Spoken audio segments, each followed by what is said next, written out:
Good morning. Welcome again to Morning Devotions. Thank you for our time together. Please let me read a rather lengthy passage to you this morning, at least for this format.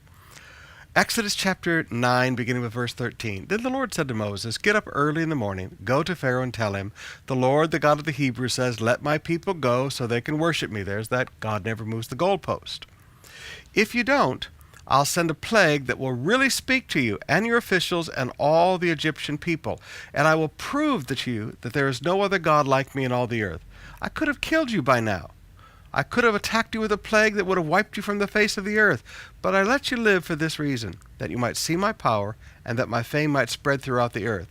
But you're still lording it over my people, and you refuse to let them go. So tomorrow at this time, I will send a hailstone worse than any in all of Egypt's history. Quick, order your livestock and servants to come in from the fields.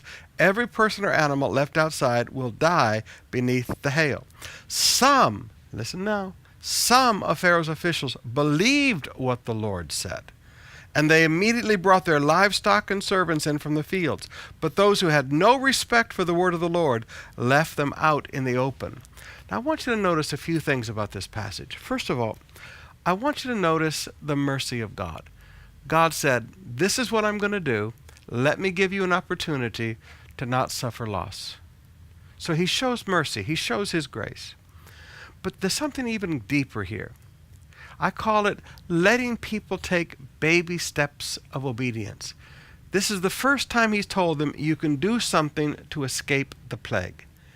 He gives them an opportunity to take baby steps of obedience. Instead of making a pure decision of rebellion, they can take a baby step of obedience. This is a very easy thing to obey.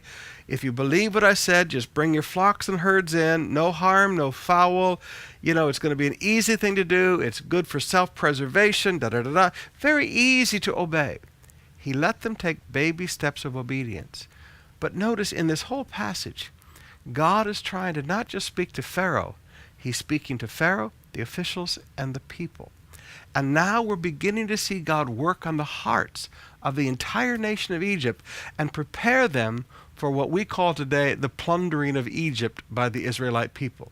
So that when they left, everybody in Egypt blessed them on the way out the door. God gave them favor. And on their way out the door, they took all the wealth of Egypt with them, and they walked out a wealthy, endowed nation. How? Because God had begun to work on the hearts of the people of Egypt. He let them take baby steps of obedience.